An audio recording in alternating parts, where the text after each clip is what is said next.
লোহিত সাগরে আগুন, ইসরায়েল ও আমেরিকাকে তাড়া করে ফিরছে ইয়েমেনের বিদ্রোহী যোদ্ধারা। মধ্যপ্রাচ্যের উত্তাল জলরাশি যেন রণক্ষেত্রে পরিণত হয়েছে। ইয়েমেনের সামরিক বাহিনী নিরবিচ্ছিন্নভাবে আঘাত এনে ইসরায়েলি এবং মার্কিন শক্তিকে অস্থির করে তুলেছে। এই যুদ্ধে কোনো বাঁধন নেই, কোনো দয়াও নেই। ইসরায়েলি সামরিক স্থাপনাগুলো কাঁপছে, মার্কিন যুদ্ধজাহাজগুলো দুলছে। এক মুহূর্তের জন্যও যেন কেউ নিশ্চিন্ত থাকতে পারছে না। ইউএসএস হ্যারি ট্রুম্যান এক সময়ের অতুলনীয় শক্তির প্রতীক আজ হুথি রণতরী ও তাদের ক্ষিপ্রতা দ্বারা কেঁপে উঠেছে। একের পর এক ড্রোন ছুটে যাচ্ছে, ক্ষেপণাস্ত্র ঝরে পড়ছে যেন ঝড়ের মতো। ইয়েমেনের সামরিক বাহিনীর পক্ষ থেকে দাবি করা হয়েছে তাদের হামলা কয়েক ঘন্টা ধরে অব্যাহত ছিল। লোহিত সাগরের জলরাশি একে একে সাক্ষী হচ্ছে এই উত্তপ্ত লড়াইয়ের। এ যেন রাতের আকাশে এক ভয়াবহ আলোর উৎসব। বিস্ফোরণের পর বিস্ফোরণ প্রতিধ্বনি তুলে যায় সমুদ্রের অতল থেকে। ইয়েমেনি বিদ্রোহী যোদ্ধারা একের পর এক হামলা চালিয়ে যাচ্ছে ইসরায়েল এবং আমেরিকার উপর। তাদের দাবি, ইসরায়েলি সামরিক স্থাপনাগুলোতে বড় ধরনের আঘাত হানা হয়েছে। এমনকি মার্কিন বিমানবাহী রণতরী ইউএসএস হ্যারি ট্রুম্যানও টানা আক্রমণের শিকার হয়েছে। তাদের বিবৃতি অনুযায়ী এই হামলা কয়েক ঘন্টা ধরে চলেছে। তারা দাবি করেছে জাফা শহরের আইডিএফ সামরিক ঘাঁটিতে ড্রোন হামলা চালানো হয়েছে, তবে কোনো সতর্কতামূলক সাইরেন বাজেনি। ইয়েমেনি যোদ্ধারা এতে দমবার পাত্র নয়। তাদের দাবি, রাতারাতি চালানো আক্রমণ ছিল সম্পূর্ণ সফল। এই লড়াই শুধু অস্ত্রের নয়, মনোবলেরও। এক যুদ্ধ যেখানে উত্তেজনার বিরুদ্ধে উত্তেজনার প্রতিশ্রুতি নিয়ে তারা অগ্রসর হচ্ছে। ইয়েমেনের আকাশে যেন গর্জে উঠেছে প্রতিরোধের ডাক। ইয়েমেনের সংকল্প, ফিলিস্তিনের পাশে, প্রতিরোধের পথে। ইয়েমেনের সামরিক বাহিনী স্পষ্ট করেছে তারা শুধু নিজের জন্য লড়ছে না, তারা ফিলিস্তিনে নিপীড়িত জনগণের পক্ষে দাঁড়িয়ে লড়ছে। তাদের লক্ষ্য একটি, যতক্ষণ গাজার অবরোধ চলবে ততক্ষণ এই প্রতিরোধ থামবে না। তারা ইতিমধ্যেই লোহিত সাগরে ইসরায়েলগামী বাণিজ্যিক জাহাজের চলাচল থামিয়ে দিয়েছে। মার্কিন প্রতিক্রিয়া, মার্কিন যুক্তরাষ্ট্র ইয়েমেনের ভূমিতে হামলা শুরু করেছে। ট্রাম্প প্রশাসনের আমলে ইয়েমেনি বিদ্রোহীদের অবস্থানে নির্বিচারে বোমা বর্ষণ হয়েছে, কিন্তু ইতিহাস বলে ইয়েমেনের এই বীর যোদ্ধারা কখনো মাথা নত করেনি। তাই তো প্রতিশোধ আসতে দেরি হয়নি। ইয়েমেনের সামরিক বাহিনী আবারও মার্কিন নৌবাহিনীর বিরুদ্ধে আক্রমণ চালিয়ে দিয়েছে। আমেরিকার এয়ারক্রাফট ক্যারিয়ারের বিরুদ্ধে ইয়েমেনি বিদ্রোহীদের অভিযান। কয়েক ঘন্টা ধরে সামরিক অভিযান চালিয়ে ইয়েমেনি বিদ্রোহীর মার্কিন বিমানবাহী রণতরী ট্রুম্যানকে লক্ষ্যবস্তু বানিয়েছে। সমুদ্রের বুক কেঁপে উঠেছে, বোমার ধোঁয়ায় আকাশ আচ্ছন্ন হয়েছে। এই হামলা যেন এক প্রতিশোধের বার্তা, এক অবিনশ্বর সংকল্পের প্রতিচ্ছবি। গাজার জন্য অবিরাম লড়াই, ইসরায়েলি দখলদারিত্বের বিরুদ্ধে ইয়েমেনি বিদ্রোহীরা তাদের অবস্থান আরও জোরালো করেছে। ইসরায়েলি শত্রুদের বিরুদ্ধে আমাদের লড়াই চলবে যতক্ষণ আগ্রাসন বন্ধ হয় এবং গাজার অবরোধ প্রত্যাহার করা হয়। তাদের এই ঘোষণা একটি চূড়ান্ত আহ্বান। এই যুদ্ধ কেবল ইয়েমেনের নয়, এটি পুরো জাতির লড়াই।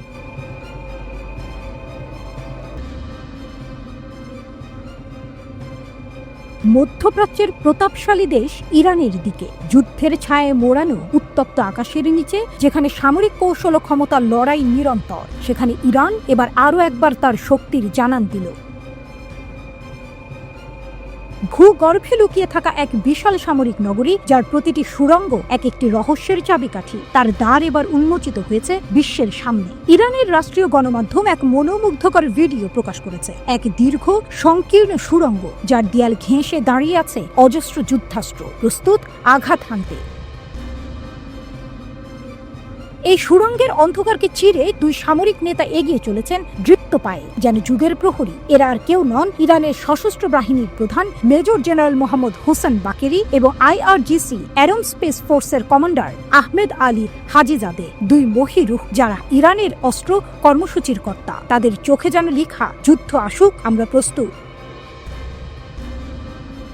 যেখানে লুকিয়ে আছে ইরানের সামরিক মহিমার সব চিহ্ন, কিবের, শেহিন, GHS, সেজিল, হার, আর রয়েছে ক্রুজ ক্ষেপণাস্ত্র, যে অস্ত্র ইরান ব্যবহার করেছিল গত বছর ইসরায়েলের বিরুদ্ধে হামলায়। প্রতিটি ক্ষেপণাস্ত্র যেন এক একটি বজ্র কঠিন সংকল্প, প্রতিটি রকেট যেন রণহুঙ্কার। কিন্তু কিন্তু যুদ্ধে শুধু শক্তি দেখালেই হয় না, হতে হয় বুদ্ধিমান। আর সেখানেই ফুটে উঠেছে এক অপ্রত্যাশিত মোড়। ভিডিওতে দেখা যাচ্ছে এই সুড়ঙ্গের অস্ত্রাগারে নিরাপত্তা ব্যবস্থা নিয়ে বড় সড় প্রশ্ন উঠেছে। প্রতিরক্ষা বিশেষজ্ঞদের মতে বিস্ফোরণ প্রতিরোধী দরজা কিংবা আলাদা আলাদা কামরার অভাবের ফলে এই অস্ত্র ভাণ্ডার এক বিশাল মৃত্যুকূপে পরিণত হতে পারে। যদি একটি মাত্র ক্ষেপণাস্ত্র বিস্ফোরিত হয় তবে একে একে পুরো স্থাপনাটি ধ্বংসস্তূপে পরিণত হতে পারে। এই গোপন ক্ষেপণাস্ত্র শহর কি শক্তির প্রতীক নাকি দুর্বলতার ইঙ্গিত? এরই মধ্যে আকাশে মেঘ ঘনিয়ে আসছে। মার্কিন যুক্তরাষ্ট্রের প্রেসিডেন্ট ডোনাল্ড ট্রাম্প সম্প্রতি ইরানকে একটি নতুন পারমাণবিক চুক্তিতে আসতে 2 মাসের সময়সীমা বেঁধে দিয়েছে।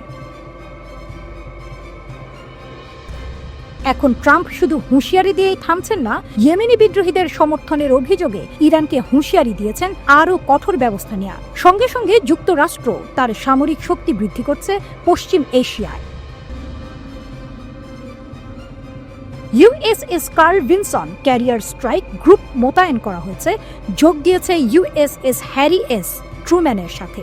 F-35 যুদ্ধ বিমান হিল এয়ারফোর্স বেস থেকে পাঠানো হয়েছে এই অঞ্চলে।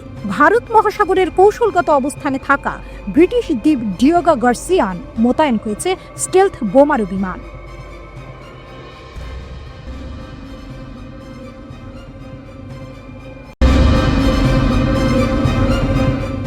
লোহিত সাগরের গর্জন, ইয়েমেনের বিস্ফোরণ, ইতিহাসের মঞ্চে আরেকটি নাটকীয় রাত।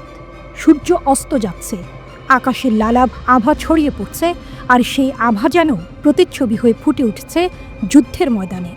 ইয়েমেনের প্রতিরোধ গোষ্ঠী আবারও সামনে এসে দাঁড়িয়েছে একটি নতুন অধ্যায়ের সূচনা করতে। ইতিহাসের পাতায় তাদের নাম লেখা হচ্ছে যেন আগুনের কালিতে। বিস্ফোরণের শব্দ, ধোঁয়ার কুণ্ডলী এবং সংঘর্ষের প্রতিধ্বনি। ইয়েমেনি যোদ্ধারা দাবি করেছে একটি নয়, দুটি নয়, বরং একের পর এক তীব্র আক্রমণ। টার্গেট ইসরায়েলের সামরিক স্থাপনা এবং মার্কিন যুক্তরাষ্ট্রের গর্ব তাদের দৈত্যাকৃতির বিমানবাহী রণতরী ইউএসএস হ্যারি ট্রুম্যান। ইয়েমেনি বিদ্রোহীরা বলছে, আমরা থামব না, আমরা পিছু হটব না, আমাদের প্রতিরোধ চলবে। তাদের বিবৃতি জানাচ্ছে আক্রমণ স্থায়ী ছিল ঘণ্টার পর ঘণ্টা। রাতের আঁধারে চালানো হামলায় জাফা, তেল আবিবের আইডিএফ ঘাঁটিকে লক্ষ্য করে পাঠানো হয়েছিল ড্রোন। আকাশ জুড়ে নেমে এসেছিল যেন ইস্পাতের পাখি, কিন্তু আশ্চর্যজনকভাবে কোনো সাইরেন বাজেনি। শত্রুর চোখ ফাঁকি দিয়ে তারা আঘাত হেনেছে যেন এক অতর্কিত বজ্রপাত। তবে ইয়েমেনি বিদ্রোহী যোদ্ধারা জানিয়েছে, আমাদের মিশন সফল হয়েছে, আমাদের প্রতিরোধ সফল হয়েছে। ইসরায়েলের জন্য রক্তচাপ বাড়ানো আরেকটি খবর। ইয়েমেনের সামরিক বাহিনী ঘোষণা দিয়েছে লোহিত সাগরে ইসরায়েলগামী কোনো জাহাজ চলাচল করতে পারবে না। 2023 সালের নভেম্বর থেকে একের পর এক হামলায় কেঁপে উঠেছে এই জলপথ। আজও সে হামলা থেমে নেই। এদিকে মার্কিন যুক্তরাষ্ট্র বসে নেই, ইয়েমেনকে টার্গেট করে চলেছে তারা। যুদ্ধ আরও তীব্র হতে চলেছে। তবে ইয়েমেনি যোদ্ধারা পিছু হটেনি, তাদের চোখে চোখ রেখে জবাব দিচ্ছে। আমেরিকার যুদ্ধ জাহাজগুলো এখন আর লোহিত সাগরে নিরাপদ নয়। আমরা আঘাত হানব, আমরা থামব না, এটাই তাদের বার্তা। ক্ষেপণাস্ত্র বাহিনী, ড্রোন বাহিনী এবং নৌবাহিনী 3 দিক থেকে যৌথ হামলা। তাদের চোখ এখন ইউএসএস হ্যারি ট্রুম্যানের দিকে। আমেরিকান আগ্রাসনের বিরুদ্ধে প্রতিরোধের অংশ হিসেবে ইয়েমেনি যোদ্ধারা একটি বড় সামরিক অভিযান চালিয়েছে। ক্ষেপণাস্ত্র বাহিনী, ড্রোন বিমান বাহিনী এবং নৌবাহিনী যৌথভাবে লোহিত সাগরে শত্রুপক্ষের যুদ্ধজাহাজগুলোর ওপর হামলা চালিয়েছে। তাদের প্রধান লক্ষ্য ছিল মার্কিন বিমানবাহী রণতরী ট্রুম্যান, যেখান থেকে ইয়েমেনের ওপর আগ্রাসন চালানো হচ্ছে। এই যুদ্ধ কয়েক ঘন্টা ধরে চলেছে এবং ইয়েমেনি সামরিক বাহিনী জানিয়েছে যে তারা এখনও আগ্রাসনের মোকাবিলা করছে। ইয়েমেনের সামরিক বাহিনী বলছে মার্কিন আগ্রাসনের বিরুদ্ধে প্রতিরোধ চালিয়ে যাবে এবং যুদ্ধ চলতে থাকবে। তাদের ঘোষণা অনুযায়ী ইসরায়েলি জাহাজ চলাচলের উপর নিষেধাজ্ঞা অব্যাহত থাকবে এবং যতক্ষণ না গাজার উপর অবরোধ তুলে নেওয়া হয় ততক্ষণ তারা ইসরায়েলি লক্ষ্যবস্তুতে হামলা চালাবে। ইয়েমেনি বিদ্রোহীরা সমস্ত মুসলিম জাতির প্রতি আহ্বান জানিয়েছে যেন তারা গাজায় চলমান গণহত্যা বন্ধে সক্রিয় ভূমিকা নেয়।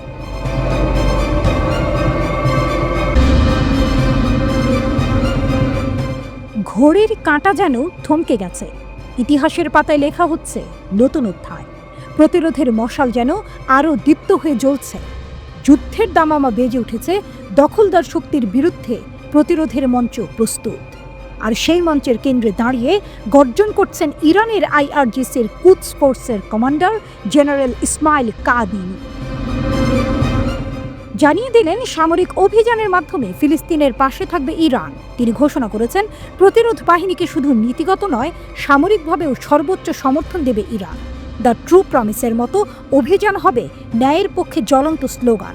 কুদস দিবসের মহিমান্বিত মুহূর্তে মানবার আল কুদস অনুষ্ঠানে দাঁড়িয়ে তিনি যে বার্তা দিয়েছেন তা যেন এক ব্রজনীনাদ। এই লড়াই চলবে যতক্ষণ না ফিলিস্তিন মুক্ত হয়। প্রতিরোধের প্রতি ইতিহাসের নতুন মোড়। 2023 সালের অপারেশন আল আকসা ফ্লাড ছিল এমনই এক সন্ধিক্ষণ। জেনারেল কাআনি একে বর্ণনা করেছেন যুদ্ধক্ষেত্রের প্রতিরোধ ও জনপ্রিয় প্রতিরোধের মিলন মেলা। ইরানের সমর্থন নিয়ে তিনি বলেছেন, প্রতিরোধ ফ্রন্টের মধ্যে ঐক্যের নতুন অধ্যায় শুরু হয়েছে। আল কুদসের মুক্তি না আসা পর্যন্ত এই সমর্থন চলবেই।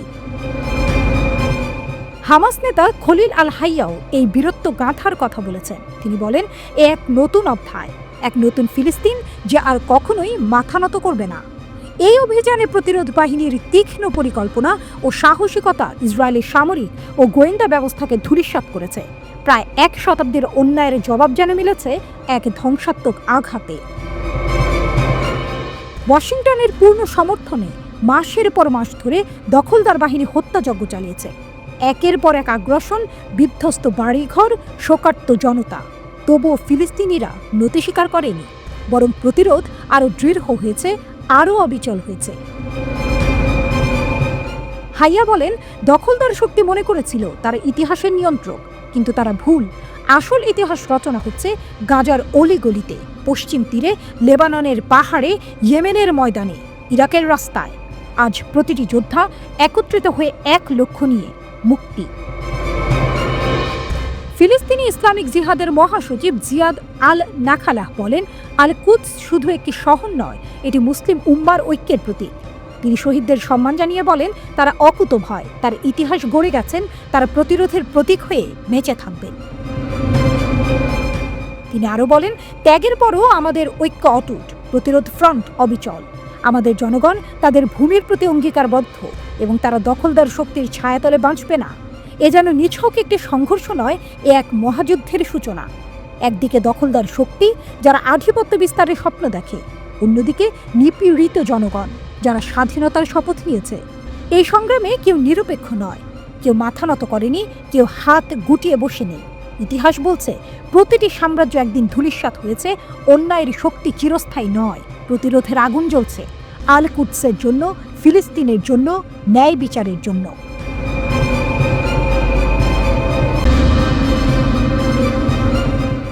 ইরানের বিরুদ্ধে সর্বাত্মক যুদ্ধের জন্য মার্কিন অবস্থান। তুঙ্গে উঠেছে উত্তেজনা। বিশ্ব রাজনীতির মহারণে এবার নতুন নাট্যমঞ্চ। ভারত মহাসাগরের বুকে এক রহস্যময় দ্বীপ, ডিয়েগো গার্সিয়া। ইতিহাসের পাতায় যার নাম লেখা হয়েছে মার্কিন যুক্তরাষ্ট্রের গোপনতম যুদ্ধ ঘাঁটি হিসেবে। আর এবার সেখানেই গর্জন তুলছে আধুনিক যুদ্ধযন্ত্র, নিঃশব্দে ছুটে চলা B-2 স্টেলথ বোমারু বিমান। যেন নিঃশব্দে বিদ্যুতের ঝলক, গুপ্ত ঘাতকের মতো হাজির হয়েছে 3টি B-2 স্পিরিট। এয়ার ট্রাফিক অডিওর তরঙ্গ বেয়ে ছড়িয়ে পড়ছে তাদের উপস্থিতির খবর। কিন্তু 1, 2, না 3টি নয়, একটি চতুর্থ বিমানেরও দেখা মিলেছে। তবে সেটি হাওয়াইতে জরুরি অবতরণ করেছে, যেন কোনো অলিক ভবিষ্যতের ছায়ায় এসে পড়েছে বর্তমানের বুকে। B-2 স্পিরিট আকাশের অদৃশ্য যোদ্ধা, গতি ঘন্টায় 1010 কিলোমিটার, পরিসীমা 11,000 কিলোমিটার, পেলোড 18,000 কেজি, পারমাণবিক এবং প্রচলিত, ক্ষমতা অদৃশ্য, সর্ব আবহাওয়ায় নির্ভুল হামলা, গভীর আক্রমণ দক্ষতা। হুথিদের বোমাবর্ষণে লোহিত সাগরের ঢেউ তোলপাড়।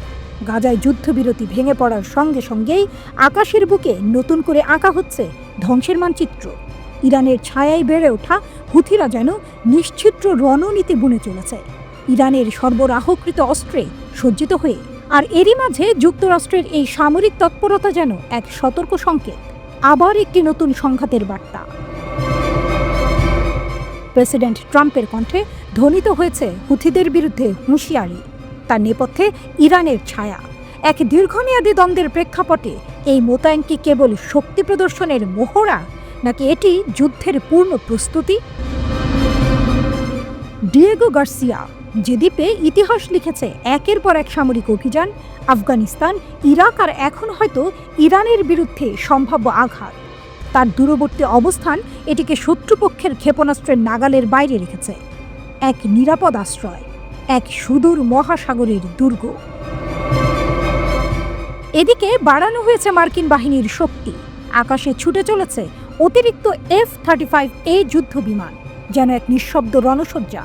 আর হুথিরা, তারা যেন নতুন উদ্যমে ঝাঁপিয়ে পড়েছে, আক্রমণের লক্ষ্যবস্তু বানিয়েছে লোহিত সাগরের বাণিজ্য পথ। প্রতিটি হামলার পেছনে ইরানের দীর্ঘ ছায়া, প্রতিটি বিস্ফোরণের প্রতিধ্বনি যেন প্রতিশোধের বার্তা। পৃথিবীর কোণে কোণে গুঞ্জন, কূটনীতির জালে বন্দী শত্রু মিত্রের সমীকরণ। ডিয়েগো গার্সিয়ায় B-2 স্টিলথ বোমারু বিমানের মোতায়েন কি সত্যি এক সাধারণ পদক্ষেপ, নাকি এক অতল গহ্বরের শুরু? ডোনাল্ড ট্রাম্প ইরানকে কড়া হুঁশিয়ারি দিয়েছিলেন, পরমাণু চুক্তি নিয়ে আলোচনায় না বসলে কঠিন পরিণতি ভোগ করতে হবে। কিন্তু তেহরান এই হুমকিকে কোনোই গুরুত্ব দেয়নি, বরং পাল্টা জানিয়ে দিয়েছেন কোনো দরাদরি হবে না, যা করার করে নিন। এই ঘটনাকে কেন্দ্র করে আমেরিকা ও ইরানের মধ্যে উত্তেজনা আরও বেড়েছে। এবার ইরান মাটির নিচে গোপন মিসাইল সিটির ছবি প্রকাশ করেছে। এটি তাদের তৃতীয় ক্ষেপণাস্ত্র ভান্ডার। এই ছবি দেখে গোটা বিশ্ব অবাক। অনেকেই মনে করছেন ট্রাম্পের ভয় দেখানোকে গুরুত্ব না দিয়ে ইরান সরাসরি আমেরিকাকে চ্যালেঞ্জ ছুঁড়ে দিল।